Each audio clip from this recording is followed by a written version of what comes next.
전주 한옥마을 벚꽃 피던 날. 기와 지붕 위로 벚꽃이 피었다.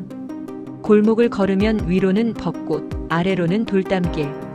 꽃잎이 날릴 때마다 골목 전체가 환해졌다. 처마 끝에 벚꽃 가지가 늘어지고 바람이 불면 꽃비가 내렸다. 한옥마을에서만 볼 수 있는 봄이었다. 골목을 걷다가 눈이 멈췄다. 한복을 곱게 차려입은 홍콩 여행자였다. 벚꽃 앞에서 눈이 동그래진 표정, 꽃잎이 떨어질 때마다 위를 올려다보는 모습이 너무 귀여웠다. 잠깐 이야기를 나눴다. 전주 벚꽃이 어떠냐고 물었더니 눈을 크게 뜨며 너무 아름답다고 했다.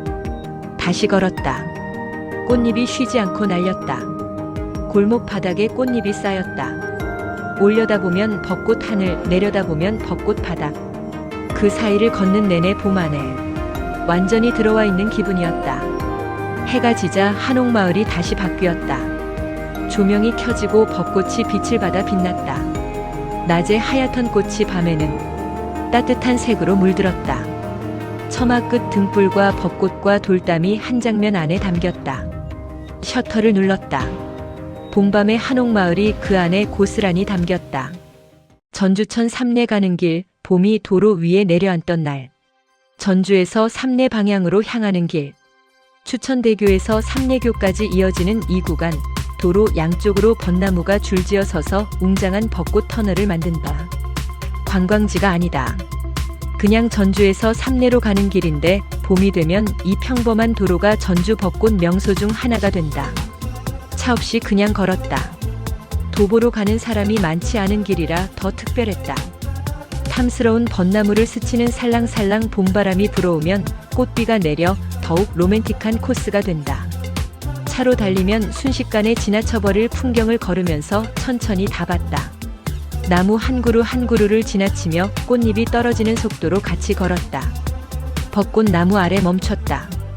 도로 옆이었지만 그 순간만큼은 세상에서 가장 예쁜 자리였다. 꽃잎이 얼굴 위로 떨어졌다.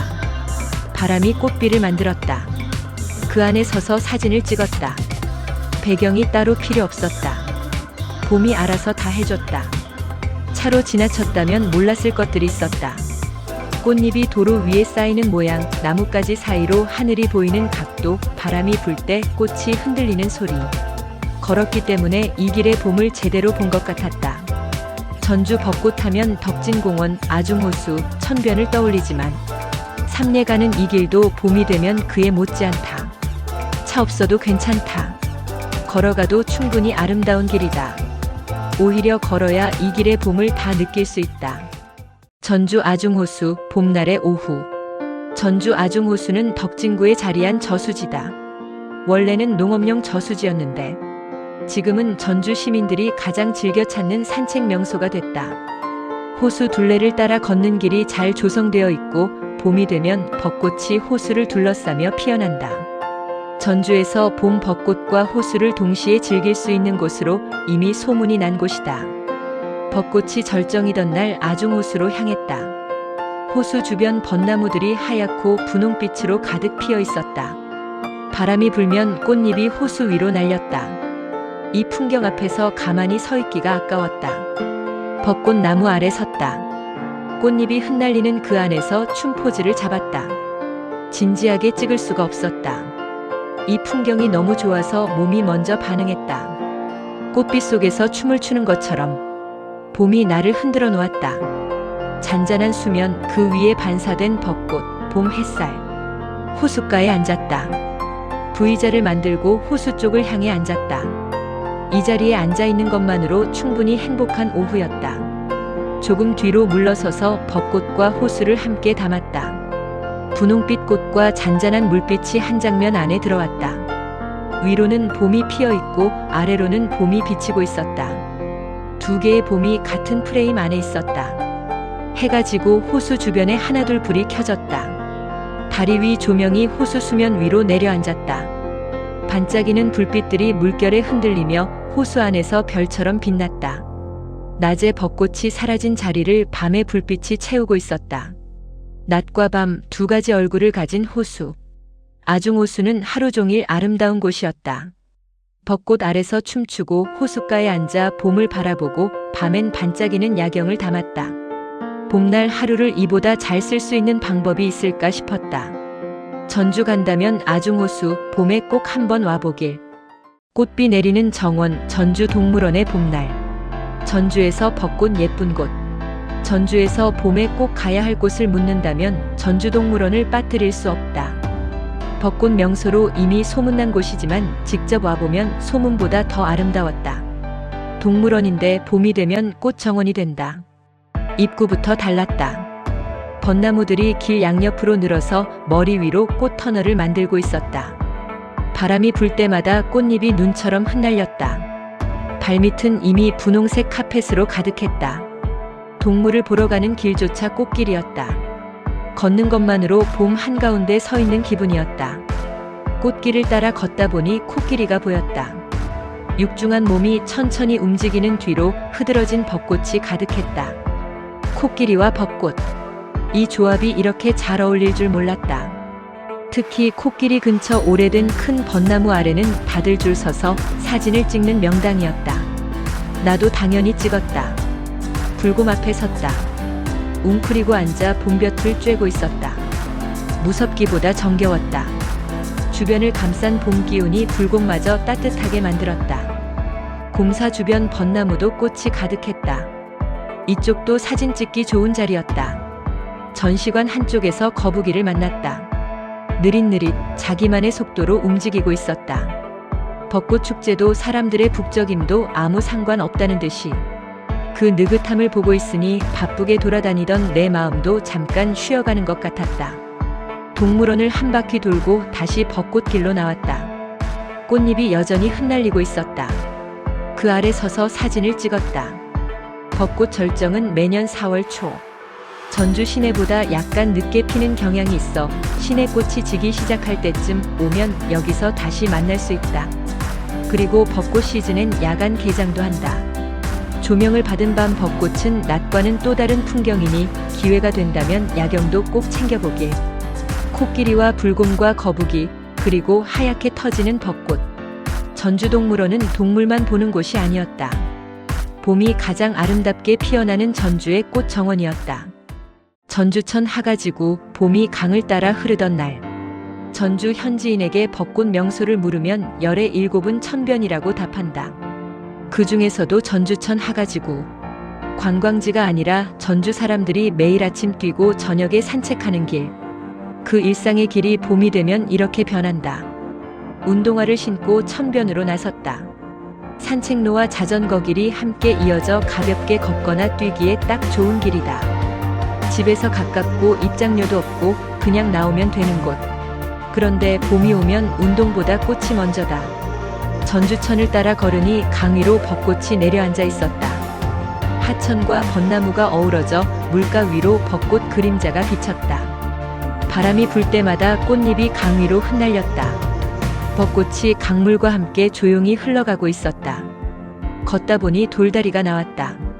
돌다리에서는 벚꽃이 물 위에 비치는 반영까지 더해져 자연스럽게 포토존이 마련됐다. 다리 위에 섰다. 벚꽃 한 가지가 얼굴 앞으로 내려와 있었다. 그 꽃으로 입을 가렸다. 꽃 뒤에서 눈만 보이게 셔터를 눌렀다. 전주천 하가지구는 특별한 무언가가 있는 곳이 아니다. 강이 흐르고 벚꽃이 피고 사람들이 걷는 곳. 그런데 봄이 되면 이 평범한 길이 전주에서 가장 아름다운 길이 된다. 집 근처에 이런 길이 있다는 것. 전주에 살던 시절 봄마다 감사했던 이유였다. 전주 덕진공원, 봄과 밤이 모두 아름다운 곳. 전주 시민들에게 있어 하나쯤의 사연을 간직한 추억의 장소. 덕진이라는 이름은 큰 나루라는 뜻으로 동국여 지승남에도 기록될 만큼 오래된 호수다. 전주 사람들이 첫 데이트도 하고 가족 나들이도 오고 혼자 산책도 하는 곳. 그리고 봄이 되면 전주에서 벚꽃 가장 예쁜 곳 중 하나가 된다. 4월 초부터 중순까지 덕진공원의 벚꽃이 절정을 이룬다. 호수 주변 벚나무들이 일제히 꽃을 피우는 시기에 맞춰갔다. 호수와 벚꽃이 한 장면 안에 들어오는 풍경. 물 위에 꽃잎이 떨어져 흘렀다. 위로도 꽃, 아래로도 꽃이었다. 걷는 내내 셔터를 눌렀다. 어디서 찍어도 그림이 됐다. 호수 한가운데서 물이 솟아올랐다. 겨울을 제외한 계절 평일에 하루 3번 열리는 음악 분수쇼. 벚꽃 날리는 봄날 음악에 맞춰 춤추는 분수. 이 두 가지가 함께 있으니 눈이 어디를 봐야 할지 몰랐다. 해가 완전히 떠오르자 공원은 밝은 봄빛으로 가득 찼다. 햇살이 호수 위로 부드럽게 내려앉고 물결은 잔잔하게 흔들리며 하늘과 벚꽃을 그대로 비췄다. 산책로를 따라 걷다 보니 연분홍 꽃잎이 바람에 살짝 흩날렸다. 덕진공원. 나무 아래 그늘에는 돗자리를 펴고 쉬는 사람들, 벤치에 앉아 이야기를 나누는 사람들, 그리고 사진을 남기는 여행객들이 여유롭게 봄날을 즐기고 있었다. 햇빛을 받은 벚꽃은 밤과 달리 더욱 화사하고 선명했다. 가지마다 풍성하게 피어난 꽃들이 하늘을 향해 펼쳐져 공원 전체를 부드러운 분홍빛으로 물들였다. 호수 가장자리에서 바라본 풍경은 한 폭의 그림 같았다. 잔잔한 물 위로 벚꽃과 하늘이 겹쳐 보이며 바람이 불 때마다 봄의 분위기가 천천히 번져갔다. 덕진공원은 낮에 머물수록 매력이 더 깊어지는 곳이다. 벚꽃 아래 천천히 걷고 호수 바라보며 잠시 쉬다 보면 봄의 여유가 자연스럽게 스며든다. 봄의 전주를 찾는다면 낮 시간 산책 코스로 충분히 추천할 만한 장소였다. 햇살과 벚꽃, 그리고 잔잔한 호수가 어우러진 편안한 풍경이었다. 전주 2019년 가을 한옥마을. 2019년 가을 전주로 향했다. 특별한 이유는 없었다. 그냥 가을이 가기 전에 어딘가를 가야 할 것 같았다. 전주 한옥마을은 원래 관광지가 아니었다. 일제강점기 일본인들이 성 안으로 밀려들어오자 한국인들은 민족적 자긍심으로 뭉쳐 교동과 풍남동 일대에 직접 한옥촌을 짓기 시작했다. 저항으로 태어난 마을이었다. 그 마음이 지금도 기와 지붕 곡선 어딘가에 남아있는 것 같다. 700채가 넘는 한옥이 어깨를 나란히 한 골목으로 들어서면 가을은 소리보다 색이 먼저 온다. 담장 위로 흘러내리는 붉은 단풍, 처마 끝에 걸린 늦은 오후 햇살, 그리고 발걸음이 자꾸 느려지게 만드는 기와의 곡선. 카메라를 들었다 내렸다 몇 번을 반복해도 계속 셔터를 눌렀다. 이 붉은 기운이 식기 전에 무언가를 붙잡고 싶었다. 향교로 걸음을 옮겼다. 전주 향교는 고려시대에 창건되었다고 전해지며 현 건물은 조선 선조 때 건립되었다고 한다. 대성전 중앙에는 공자를 비롯한 5성인의 위패가 모셔져 있다. 수백 년 동안 이곳에서 글을 읽고 예를 익힌 사람들이 있었다는 게 실감이 났다. 향교의 문을 넘어서자마자 세상이 바뀌었다. 붉은 자리를 노란 빛이 대신했다. 가을이면 은행나무가 향교의 고즈넉함을 배가시킨다. 말이 딱 맞았다. 머리 위로는 황금빛 잎이 쏟아지고 발 아래로는 노란 카펫이 두툼하게 깔려 있었다. 걸을 때마다 바스락거리는 소리. 한 장을 밟지 않으려다 결국 밟고 말았다. 그 짧은 소리가 이상하게 오래 귓가에 남았다. 그 아래에 한 여성이 서 있었다. 70년대 옷차림, 단정한 치마와 부드러운 코트. 마루 끝에 잠깐 앉아 아무것도 하지 않았다. 그냥 앉아서 노란 바람이 지나가는 걸 봤다. 오래된 것들이 가진 고요함이 있다. 그건 관광지에서 얻는 게 아니라 이렇게 마루에 앉아서야 조금씩 느껴지는 것이었다. 바로 근처 전동성당은 1791년 한국 천주교 최초의 순교터로 호남의 모태 본당이기도 하다. 그 오랜 역사의 붉은 벽돌 앞에 노란 은행나무가 마치 우산처럼 서 있었고 햇빛이 잎 사이로 쏟아졌다. 오래된 성당은 오래된 나무 사이에서 오히려 가장 품이 있고 자연스러운 풍경 같았다. 1000년이 넘는 고도 전주. 저항으로 세워진 한옥마을, 수백 년의 고요를 품은 향교, 순교의 땅 위에 선 성당. 이 도시는 오래된 것들을 쉽게 내어주지 않는다. 가을은 그 위에 단풍을 얹고 은행잎을 깔고 그렇게 조용히 말을 건다. 크게 말하지 않고 색으로만 마음을 흔들면서 2019년 가을, 전주는 그렇게 기억 속에 남았다. 전주 한옥마을 수백 년을 걷다. 전주 한옥마을 표지석 앞에 섰다. 한복을 입은 관광객, 지도를 손에 든 여행자, 사진을 찍으려 줄 선 사람들. 이 돌 하나가 전주 여행의 시작점이 되고 있었다. 나도 한 컷 남기고 안으로 걸어 들어갔다.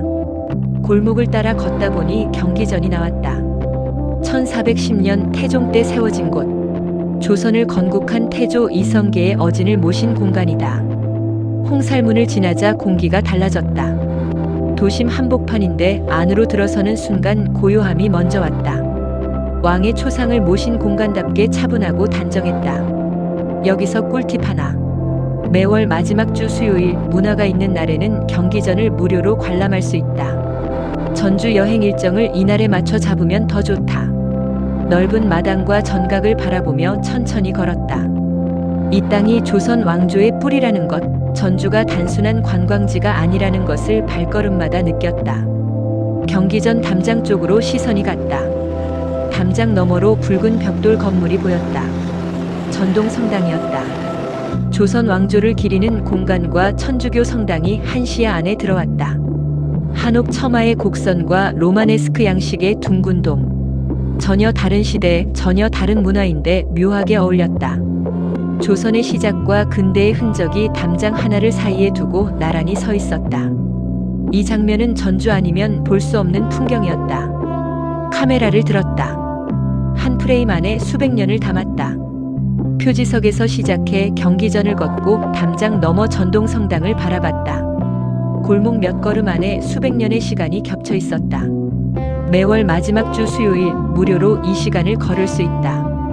전주는 천천히 걸을수록 더 많이 보이는 도시였다. 전주 대사슴놀이. 전주 소리에 취하고 흥에 비비다. 한옥마을의 고즈넉한 기와 지붕 사이로 들려오는 태평소 소리. 전주의 가을이 깊어지면 한옥마을은 거대한 축제장이 됩니다. 형형색색의 한복을 입고 길게 늘어선 대사슴놀이 행렬이 거리를 지납니다.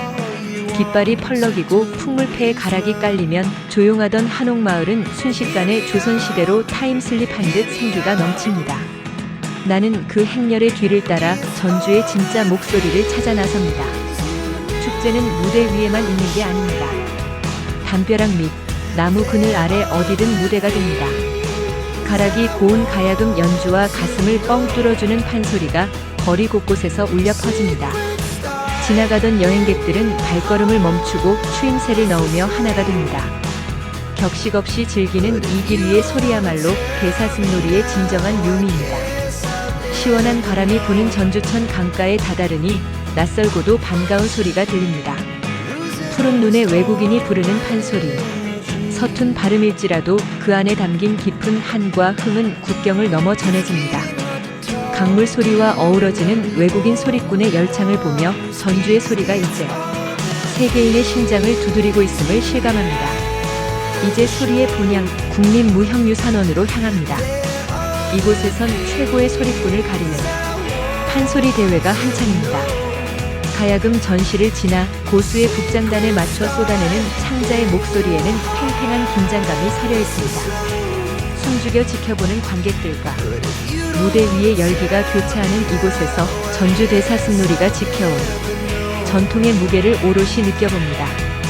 어둠이 내리고 한옥마을 야외 공연장에 은은한 조명이 밝혀집니다. 축제의 하이라이트인 야간 전문 판소리 공연이 시작됩니다. 당대 최고의 명창이 뿜어내는 압도적인 성량과 무대 장악력은 밤 공기마저 얼어붙게 만듭니다. 하늘에는 달이 뜨고 땅 위에는 전주의 소리가 가득 차오르는 밤. 이 공연을 마지막으로 나의 소리 여행은 완벽한 마침표를 찍습니다. 세계 소리 축제 한국소리 문화의전당. 시간을 거슬러 2019년 가을의 문턱으로 돌아갑니다. 전주의 허파라 불리는 건지산 편백나무 숲이 그날은 특별한 무대가 되었습니다. 빽빽한 편백나무 사이로 스며드는 10월의 햇살과 서늘한 바람. 그 자연의 품 안에서 가장 먼저 만난 것은 우리의 소리였습니다. 나무 그늘 아래 앉아 듣던 국악창. 소리꾼의 목청이 나무 꼭대기까지 뻗어 올라갔다가 떨어질 때 숲의 새소리와 바람소리가 추임새가 되어 어우러집니다. 마이크 없이도 온 산을 울리던 그 깊은 울림은 자연과 인간이 낼 수 있는 가장 완벽한 화음이었습니다.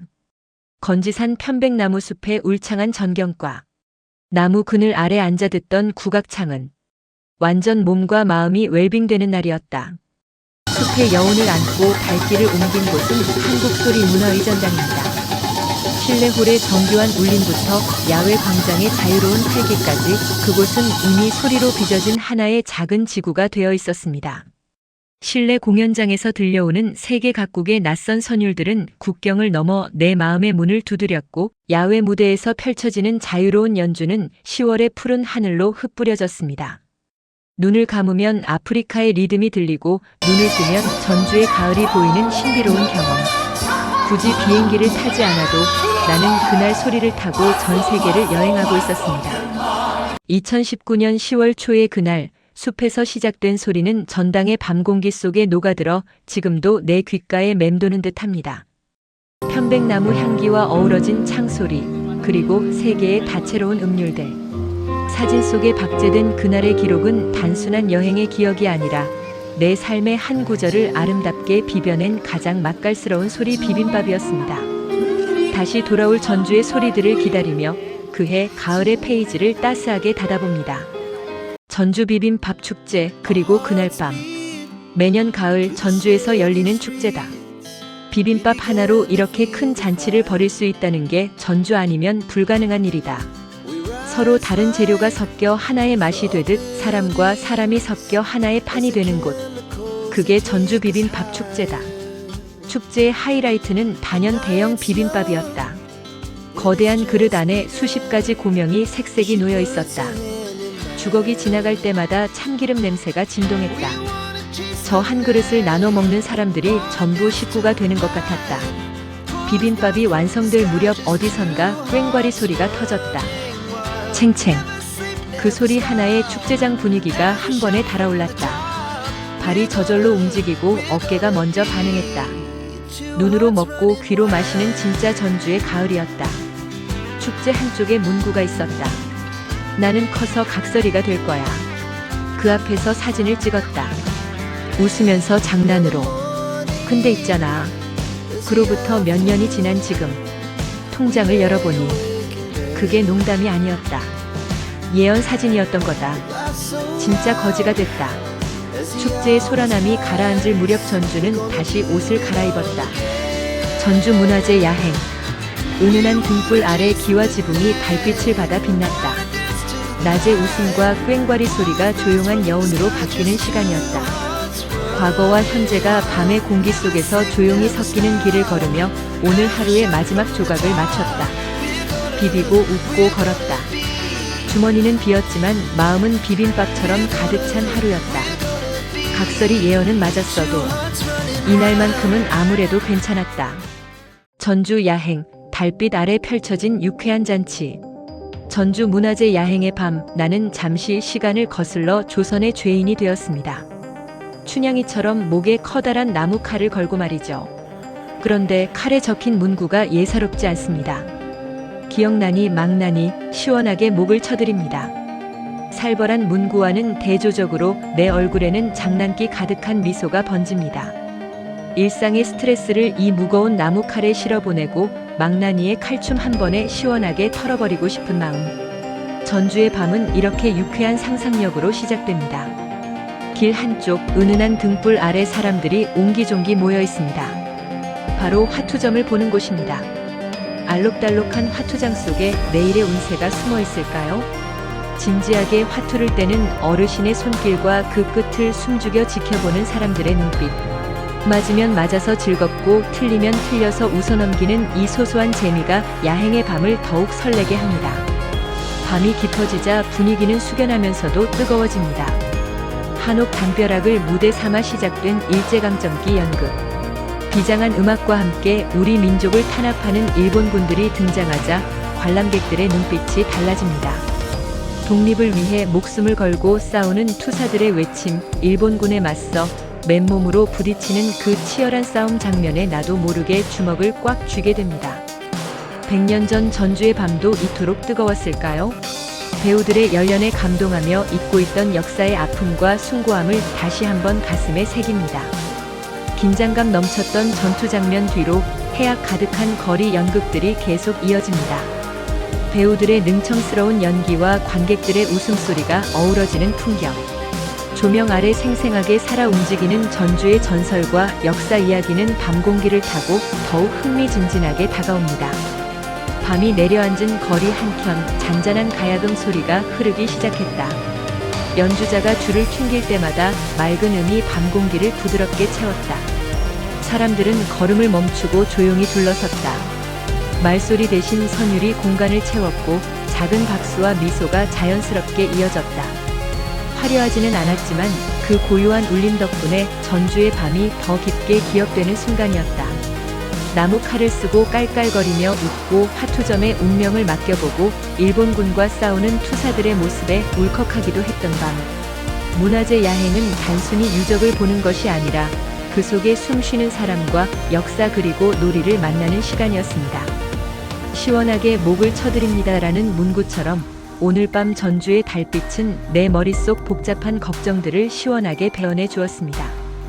가벼워진 마음으로 걷는 전주 한옥마을의 밤길, 이보다 더 완벽한 야행이 있을까요? 전주 한지 문화축제 종이가 예술이 되던 날. 전주는 한지의 도시다. 1000년이 넘는 시간 동안 전주에서 만들어온 한지는 질기고 아름답기로 세계에서 알아준다. 그 한지가 축제가 됐다. 종이 한 장이 이렇게 많은 것이 될 수 있다는 걸 이날 처음 제대로 알았다. 첫 번째로 눈에 들어온 건 한지로 만든 한복이었다. 종이인데 한복이었다. 구겨질 것 같은데 오히려 단단하고 우아했다. 한지로 만든 아이들이 창문 사이에 옹기종기 모여 있었다. 작은 얼굴들이 창틀에 기대어 내다보는 모습. 꽃밭이 있었다. 그런데 전부 종이꽃이었다. 한지를 겹겹이 접고 오려서 만들어낸 꽃들이 진짜 꽃처럼 피어 있었다. 지지 않는 꽃, 바래지 않는 색, 자연의 꽃보다 더 오래 아름다울 수 있는 꽃이었다. 전시 한쪽에 거대한 부채가 서 있었다. 한지로 만든 큰 부채 모형. 그리고 무대가 열렸다. 한지로 만든 옷들이 런웨이 위를 걸어 나왔다. 드레스, 재킷, 전통과 현대가 섞인 옷들. 모두 종이로 만들어졌다. 모델들이 걸을 때마다 한지가 살랑거렸다. 관객들 사이에서 탄성이 흘러나왔다. 종이가 패션이 되는 순간이었다. 해가 지고 무대 분위기가 바뀌었다. 댄스팀이 올라왔다.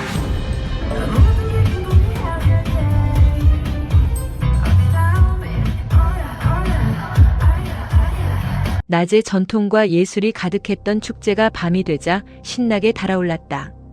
음악이 커지고 몸이 먼저 반응했다. 한지 축제인데 이렇게 뜨거워질 수 있구나 싶었다. 한쪽 부스에 만화가 안중걸 작가가 있었다. 캐리커처를 그려주고 있었다. 사람의 얼굴에서 가장 특징적인 것을 잡아내는 손. 붓이 움직일 때마다 그 사람이 웃음으로 완성됐다. 마지막으로 종이꽃 사이에 섰다. 사방이 한지꽃으로 가득한 공간. 포즈를 잡았다. 꽃이 진짜가 아닌데 이상하게 더 화사한 느낌이었다. 종이 위에서 오늘 하루가 완성됐다. 한지 한 장이 한복이 되고 꽃이 되고 아이가 되고 부채가 되고 드레스가 됐다. 전주 한지 문화축제는 종이의 축제가 아니었다. 사람의 손이 만들어낼 수 있는 가장 아름다운 것들의 축제였다. 전주 비보이 그랜드 슬램. 2007년부터 2025년까지 18회 열리고 있는 행사입니다. 2019년 5월 고요한 한옥의 도시 전주가 힙합의 심장부로 변했습니다. 전주 비보이 그랜드 슬램을 보기 위해 몰려든 사람들의 기대감으로 공연장 안팎은 이미 뜨거운 열기로 가득합니다. 스피커에서 뿜어져 나오는 묵직한 베이스 비트가 심장 박동과 겹쳐지며 본격적인 배틀의 시작을 알립니다. 드디어 시작된 본선 무대. 예선을 뚫고 올라온 전 세계 최정상급 비보이들의 기싸움이 팽팽합니다. 한 팀 한 팀 무대 위에 오를 때마다 관객석에서는 환호가 터져나옵니다. 바닥을 휩쓰는 화려한 풋워크와 눈으로 보고도 믿기지 않는 고난도의 파워무브가 이어집니다. 본선은 말 그대로 진검승부. 결선행 티켓을 거머쥐기 위한 댄서들의 땀방울이 조명 아래 다이아몬드처럼 빛납니다. 모든 팀을 제치고 최후의 두 팀이 마주선 결선. 공기마저 팽팽하게 얼어붙은 무대 위에서 마지막 배틀이 시작됩니다. 상대방의 도발에 더 강력한 기술로 맞받아치는 댄서들. 공중에서 몸을 멈추는 프리즈 동작 하나하나에 관객들은 숨을 죽입니다. 묘기에 가까운 회전과 음악의 박자를 쪼개는 완벽한 무브먼트. 결선 무대는 단순히 춤을 넘어 인간의 한계에 도전하는 예술 그 자체였습니다. 최종 우승팀이 결정되고 쏟아지는 꽃가루 속에 모두가 하나 되어 환호합니다. 승자와 패자를 떠나 서로를 격려하는 비보이들의 리스펙 문화를 보며 벅찬 감동을 느낍니다. 2019년 5월의 전주 밤 공기는 그렇게 뜨거웠던 댄서들의 열정과 관객들의 함성을 머금은 채 내 생애 가장 역동적인 기억으로 박제되었습니다. 8월 전주의 밤은 얼음보다 차가운 맥주로 흐른다. 가장 뜨거운 8월 초 전주 종합경기장은 거대한 얼음 창고로 변신합니다.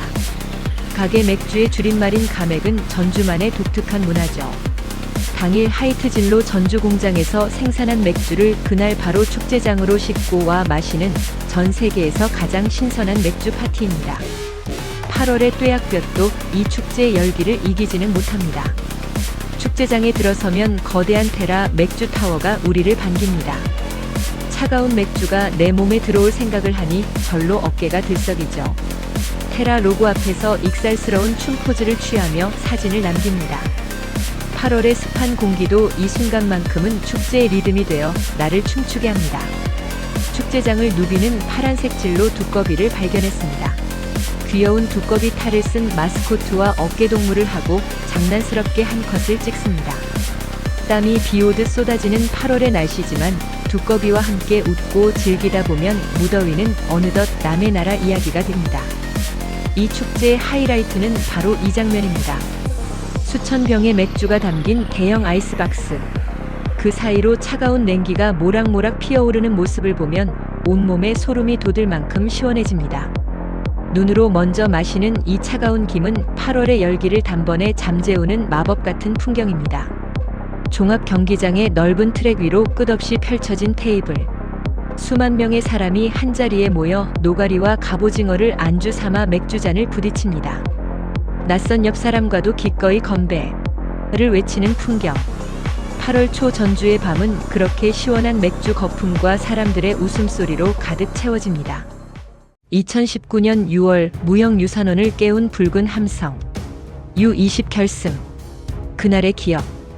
2019년 6월의 어느 밤 전주천 너머 국립무형유산원 광장으로 사람들이 하나둘 모여들기 시작했습니다.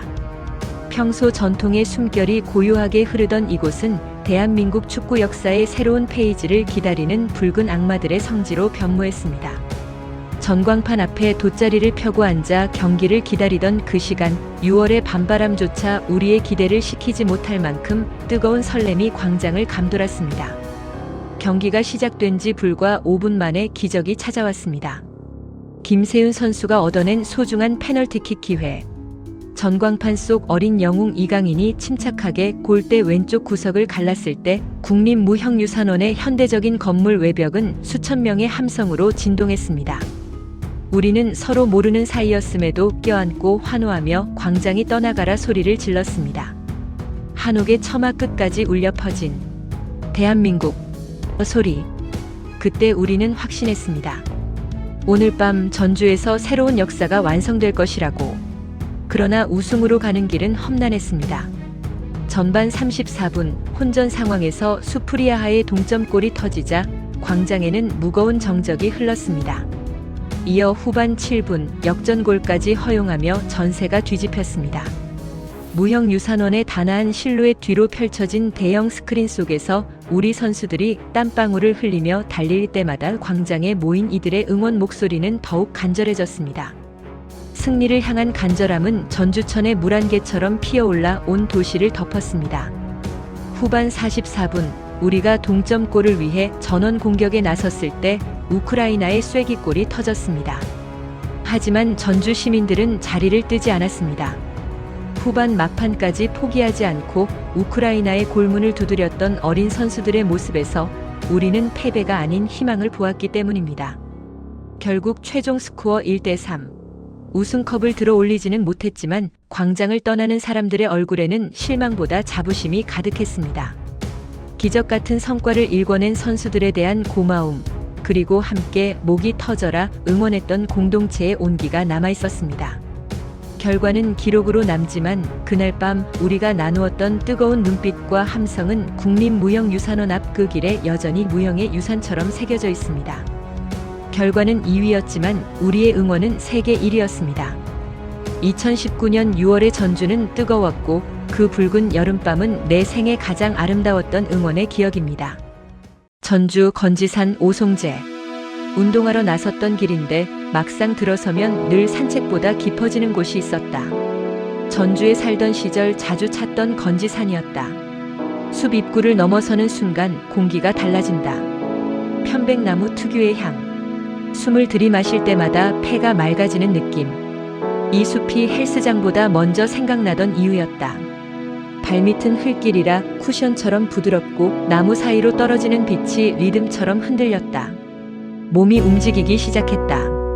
조금 더 올라가면 조용한 공간이 나왔다.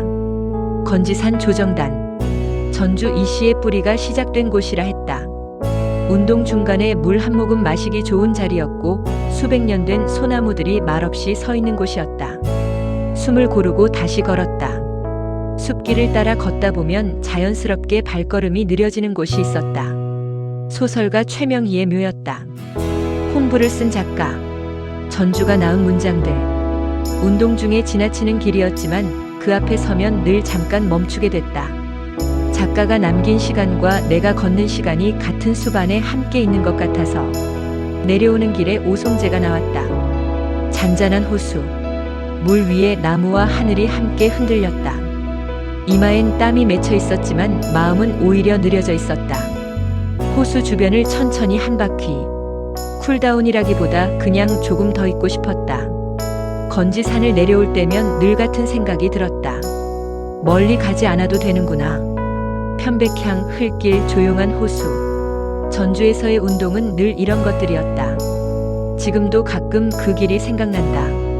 땀 흘리고 싶을 때가 아니라 그냥 그 공기가 그리울 때. 전주 덕진공원. 빛이 호수 위에 내려앉던 밤. 덕진이라는 이름은 큰 나루라는 뜻으로 동국여지 승남에도 기록될 만큼 오래된 호수다. 전주 시민들에게는 연애도 하고 산책도 하고 추억 하나쯤은 품고 있는 곳. 그런 덕진공원이 밤이 되면 완전히 다른 얼굴을 꺼낸다. 공원으로 들어서자 호수 위로 노을이 내려앉고 있었다. 넓은 덕진호 수면이 하늘빛을 그대로 받아 물들었다. 사람들이 하나 둘 호수 주변에 모여들었다. 다들 같은 걸 기다리고 있었다. 어둠이 깔리자 호수 한가운데서 물이 솟아올랐다. 음악에 맞춰 분수들이 떠오르는 30분짜리 쇼. 특히 밤에는 조명까지 곁들여 장관을 이룬다. 물줄기가 하늘로 뻗어오를 때마다 조명이 색을 바꿨다. 파랗다가 붉어지다가 하얗게 빛났다. 물과 빛이 함께 춤을 추고 있었다. 호수 수면 위에 그 모든 것이 반사되어 위아래로 두 개의 분수가 피어났다. 분수를 바라보며 연화교 위를 천천히 걸었다. 발길 닿는 한 걸음 한 걸음마다 아름다운 연화교 조명을 따라 걷다 보면 홀리듯 걷게 되는 길이다. 다리 위에서 내려다본 호수. 분수의 빛이 물결에 흔들리며 호수 전체가 살아 움직이는 것 같았다. 카메라를 들었다. 셔터를 눌렀다. 어떻게 찍어도 그림이 됐다. 30분의 공연이 끝났다. 분수가 잦아들고 호수가 다시 잔잔해졌다. 조명이 꺼진 자리에 여운이 한동안 남아있었다. 주변 사람들도 한동안 자리를 뜨지 않았다. 덕진공원은 낮에도 아름답지만 밤의 음악 분수를 보고 나면 낮의 기억이 잠깐 흐려질 정도다. 물과 빛과 음악이 한자리에서 만나는 것. 전주에서 이런 밤을 보낼 수 있다는 게 새삼 특별하게 느껴졌다. 물과 빛과 음악이 한자리에서 만나는 것. 전주에서 이런 밤을 보낼 수 있다는 게 새삼 특별하게 느껴졌다. 겨울을 제외한 계절 평일에 하루 3번 열리는 음악 분수쇼. 전주 간다면 해질 무렵 덕진공원으로 향해 보길. 밤이 당신을 기다리고 있다. 전주 완산공원 꽃동산. 봄이 터지던 날. 전주 완산공원 꽃동산. 1970년대부터 인근에 살던 한 시민이 선친의 묘를 가꾸면서 겹벚꽃과 철쭉을 심기 시작했다. 40년 동안 혼자 가꾼 동산을 2010년 전주시에 기증했다. 한 사람의 정성이 지금은 봄마다 모두의 꽃밭이 됐다. 그리고 무료다. 입장료 없이 누구나 들어올 수 있다. 절정 시기는 매년 4월 10일에서 20일 사이. 그 타이밍에 맞춰갔다. 입구부터 달랐다. 철쭉이 이미 길 양옆을 가득 채우고 있었다. 산책로는 가볍게 걸을 수 있는 수준으로 어르신부터 어린아이까지 무리 없이 오를 수 있었다. 올라갈수록 색이 짙어졌다. 빨간 철쭉, 분홍 철쭉, 보라 철쭉. 동산의 둘레를 겹벚꽃이 두르고 그 안에 빨간 영산홍과 진보라 철쭉이 가득 담긴 모습이었다. 어디서 찍어도 사진이 됐다. 철쭉 군락 안으로 들어가면 사방이 꽃으로 둘러싸였다. 꽃에 감싸인다는 게 이런 느낌이구나 싶었다. 셔터를 눌렀다.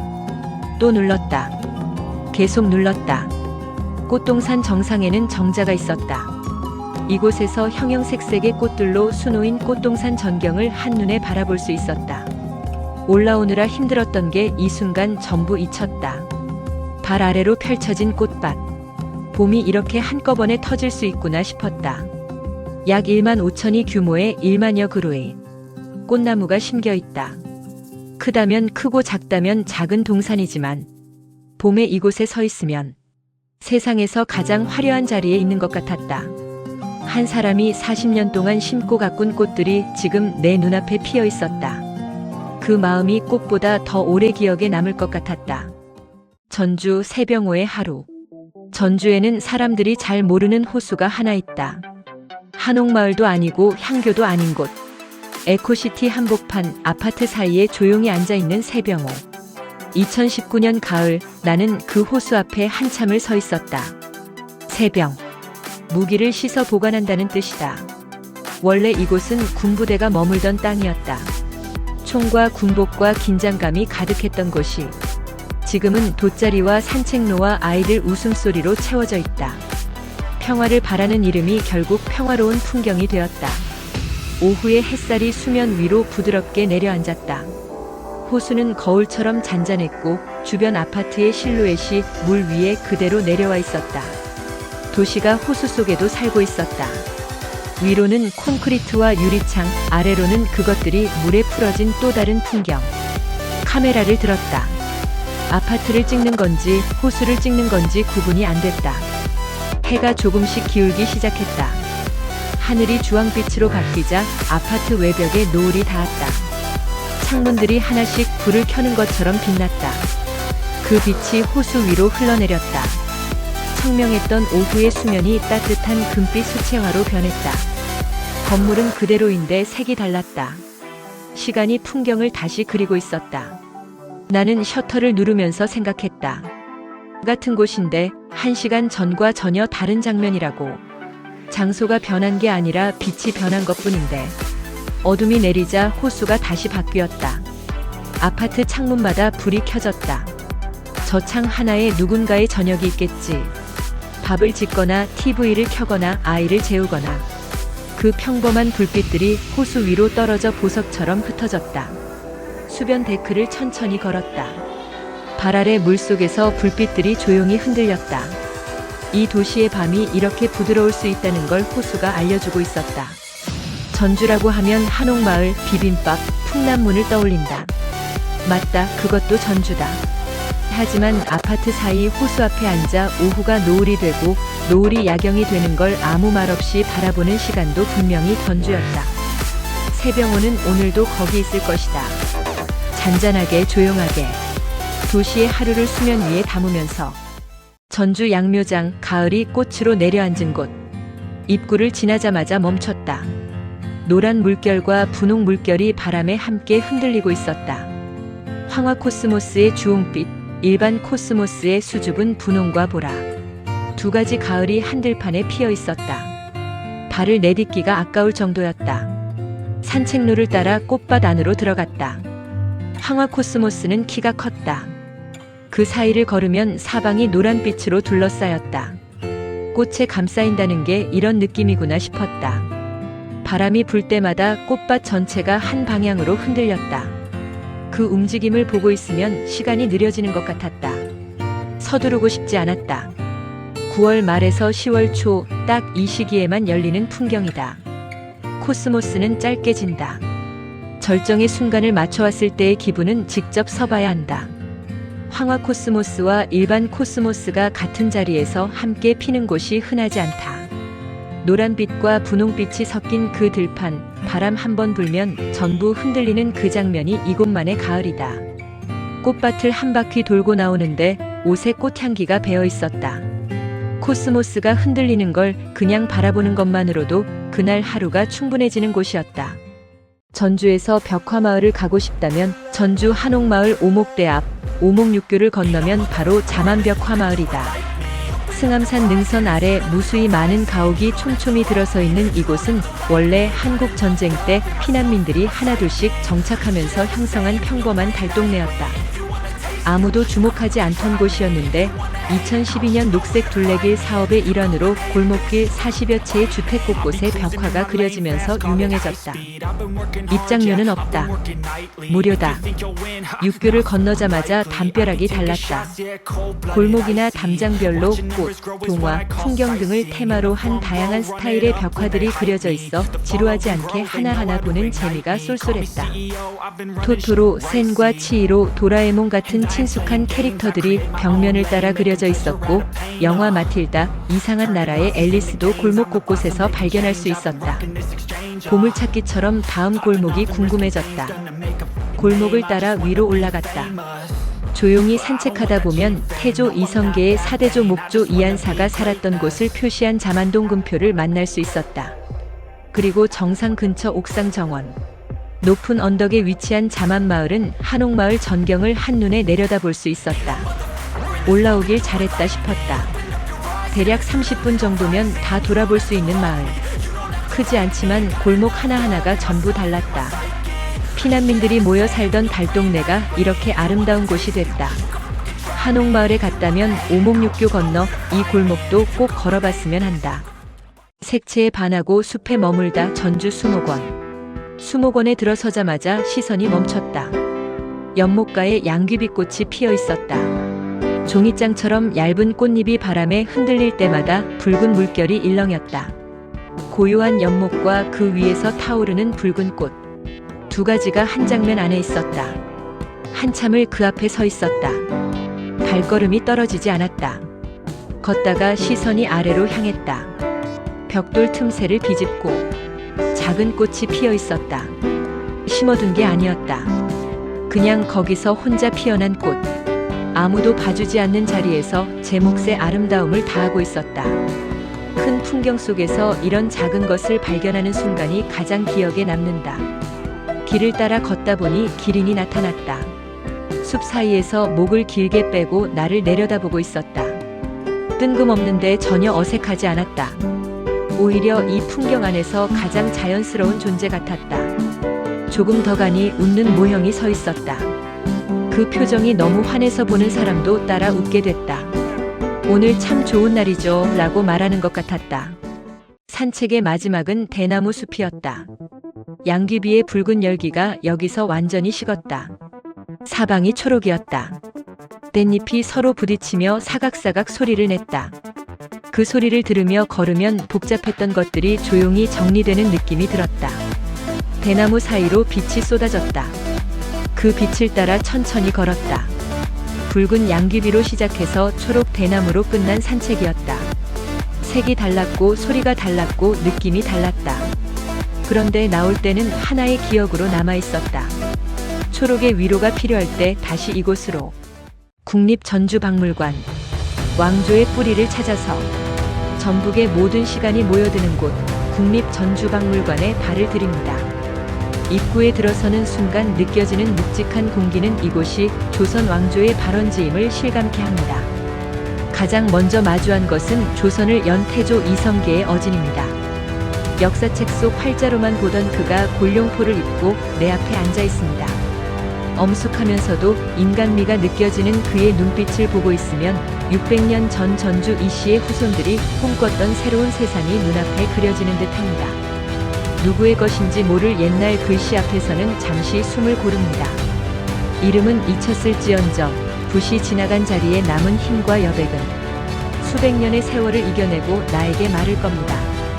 그 곁에서 벽면에 비친 글쓰는 선비의 그림자를 봅니다. 조명이 빚어낸 그 실루엣은 마치 지금도 누군가 옆에서 사색하며 글을 쓰고 있는 듯한 신비로운 환각을 선사합니다.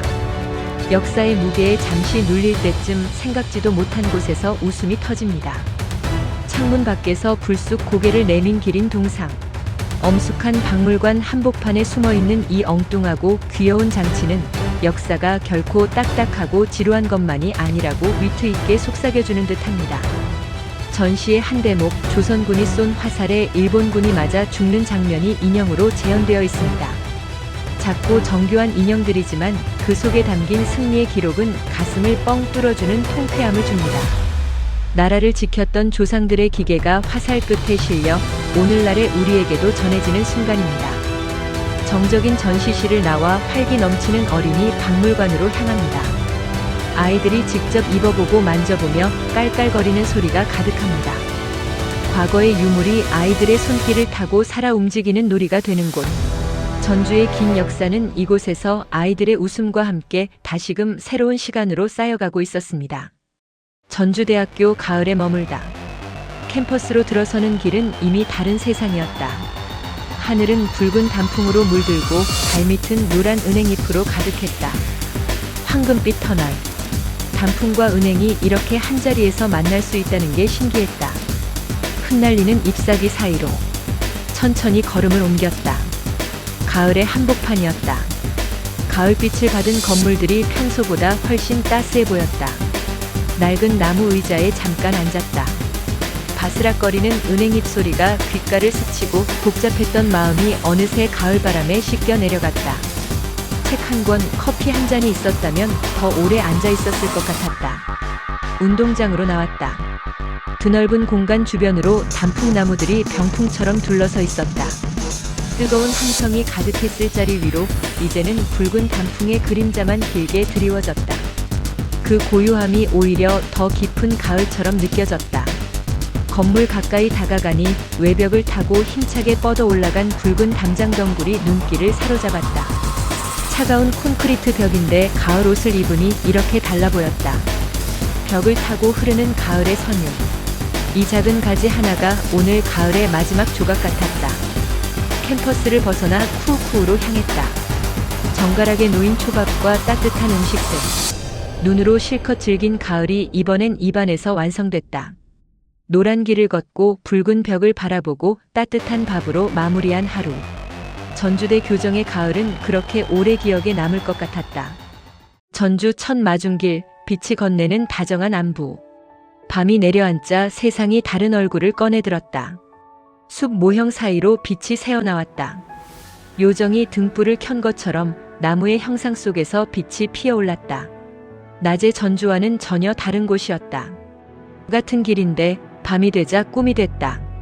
그 빛을 따라 걸음을 옮겼다. 혼자 숨바꼭질 놀이를 한다. 나 찾아봐라. 나 여기 있다. 나 잡아봐라. 빛 속에 두 사람이 서 있었다. 신랑과 신부. 오래된 혼례의 모습이 밤의 공기 속에 조용히 떠 있었다. 가장 한국적인 도시가 가장 오래된 방식으로 첫 인사를 건네고 있었다. 하늘이 짙은 간빛으로 물들자 길의 중심이 살아났다. 좌우로 동그란 등불들이 피어나고 그 사이로 작은 개울이 흘렀다. 물결 위에서 등불이 흔들렸다. 빛이 물에 녹아 이 세상 것이 아닌 것처럼 일렁였다. 현실인지 꿈인지 걷는 동안 구분이 되지 않았다. 개울 옆에 토끼가 있었다. 작고 환한 불빛. 어둠 속에서 혼자 빛나며 아무 말 없이 그 자리를 지키고 있었다. 잠깐 옆에 서서 같이 밤을 바라봤다. 고개를 들자 나무와 나무 사이에 글자들이 떠 있었다. 빛으로 쓴 문장들이 바람에 살짝 흔들리며 허공을 유영하고 있었다. 누군가 밤하늘에 다정한 말을 걸어둔 것 같았다. 조금 높은 곳에서 내려다봤다.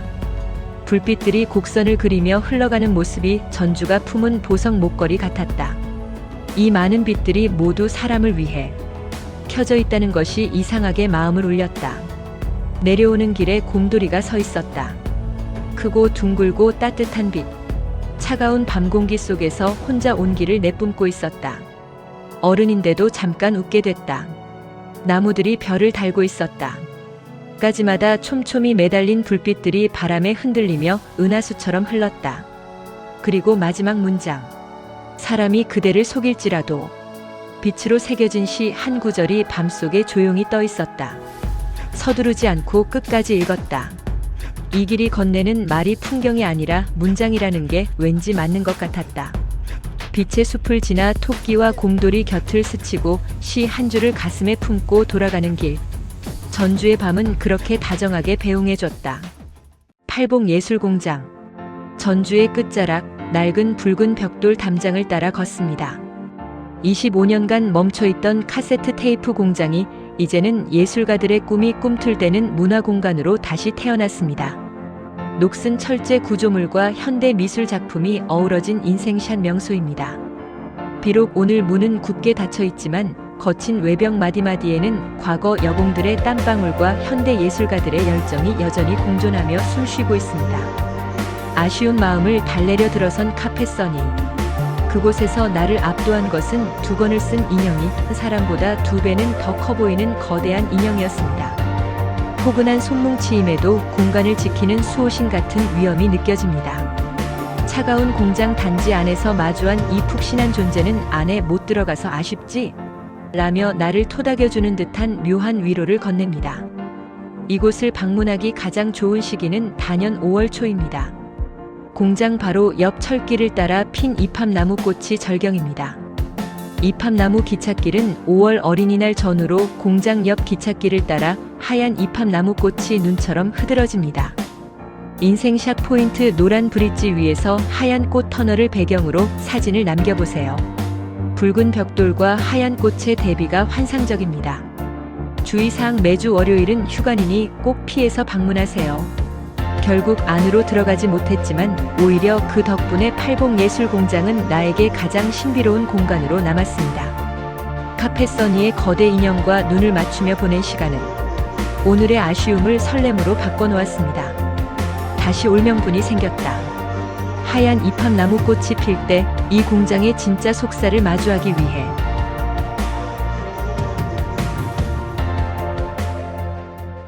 전주에서 만난 불멸의 평화, 존 레논. 전시관의 문을 열자마자 나를 맞이한 건 안경 너머로 세상을 꿰뚫어 보던 한 남자의 눈빛이었습니다. 벽면을 가득 채운 존 레논의 사진들. 비틀즈의 화려한 시절부터 요코 오노와 함께 평화를 외치던 순간까지 그의 생애가 프레임 속에 켜켜이 쌓여 있습니다. 사진 한 장 한 장을 지날 때마다 어디선가 이매전의 선율이 들려오는 듯합니다. 그의 취향과 철학이 묻어나는 재현된 방으로 들어섭니다. 단순한 전시를 넘어 그의 사적인 공간에 초대받은 기분입니다. 그곳에서 나는 잠시 관람객이 아닌 그의 음악 동료가 되어봅니다. 존 레논의 방 한 구석, 기타를 손에 쥐고 줄을 튕겨봅니다. 투박한 손끝을 타고 흐르는 선율은 시간을 되돌려 1970년대의 어느 날로 나를 데려갑니다. 비록 연주는 서툴지라도 평화와 사랑을 노래했던 그의 마음만은 이 기타줄을 통해 내 가슴에 고스란히 전해집니다. 이 순간만큼은 전주가 아닌 리버풀의 어느 작업실에 머무는 듯합니다. 전시관을 나서도 그가 남긴 메시지는 여전히 귓가에 맴돕니다. 혼자 꾸는 꿈은 그저 꿈일 뿐이지만 함께 꾸는 꿈은 현실이 된다던 그의 말처럼 그날 내가 연주했던 짧은 멜로디는 내 일상 속의 작은 평화의 씨앗이 되었습니다. 사진 속에 남은 나의 연주와 그의 미소. 2019년 10월 한국소리문화의전당에서 나는 불멸의 아티스트 존 레논을 그렇게 가슴 깊이 기억했습니다. 전동성당 비바체 음악회. 전동성당은 그냥 아름다운 건물이 아니다. 1791년 이 땅은 조선 최초의 천주교 순교지였다. 윤지충과 권상현이 처형된 자리 위에 1914년 성당이 세워졌다. 순교의 땅 위에 지어진 성당. 붉은 벽돌 하나하나에 그 무게가 담겨있다. 로마네스크 양식의 웅장한 외관, 호남 지역에서 가장 아름다운 성당이라 불리는 곳. 그 안으로 들어갔다. 성당 내부는 생각보다 더 고요했다. 높은 천장, 스테인드 글라스 사이로 스며드는 빛, 오래된 나무 의자의 냄새. 사람들이 하나둘 자리를 채웠다. 아무도 크게 말하지 않았다. 이 공간이 가진 무게가 자연스럽게 목소리를 낮추게 만들었다. 비바체 음악회. 바이올린 활이 줄 위에 닿는 순간 성당 전체가 소리로 채워졌다. 그리고 익숙한 선율이 흘렀다. You Raise Me Up. 그 노래가 바이올린으로 연주되자 전혀 다른 노래가 됐다. 목소리 없이도 충분히 모든 말을 하고 있었다. 선율이 높은 천장으로 올라가 스테인드 글라스 빛과 섞였다. 눈을 감았다. 성당이라는 공간, 순교의 땅이라는 역사, 그리고 You Raise Me Up. 모든 것이 겹치는 순간이었다. 마지막 음이 사라지고 잠깐 아무 소리도 없었다. 그 침묵이 연주만큼 아름다웠다. 박수가 터졌다. 전동 성당은 밤에 봐도 아름답다. 가을 은행나무와 함께 서 있는 모습은 전주에서 가장 오래 기억에 남는 풍경 중 하나다. 하지만 그날 밤 성당 안에서 바이올린 소리를 들은 뒤로 이 건물이 다르게 보이기 시작했다.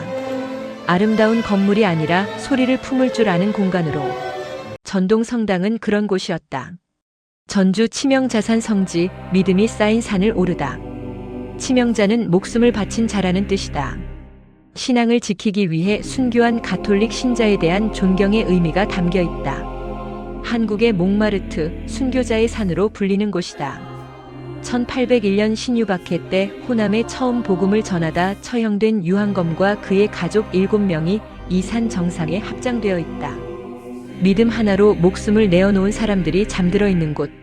전주 한옥마을 동남쪽 가파른 산등성이 우뚝 세워진 십자가가 선명하게 보이는 곳이다. 오르는 길이 쉽지 않았다. 가파른 산길을 걸으며 예수의 순환과 죽음을 묵상하며 기도하는 십자가의 길이 이어졌다. 숨이 찼다. 그런데 억지로 천천히 걷게 됐다. 이 길을 걷는 게 단순한 등산이 아닌 것 같았다. 해발 300여 미터의 산 정상 암벽에 1994년 건립된 기념 성당이 있다. 바위 벼랑에 화강암으로 지어진 산상 기념 성당으로 모자이크 벽화로 설계 건축된 한국 최고의 성당으로 평가받고 있다. 바위 위에 세워진 성당. 이 자리에 오르기까지 얼마나 많은 사람의 손이 닿았을까. 잠시 안으로 들어가 조용히 앉아 있었다.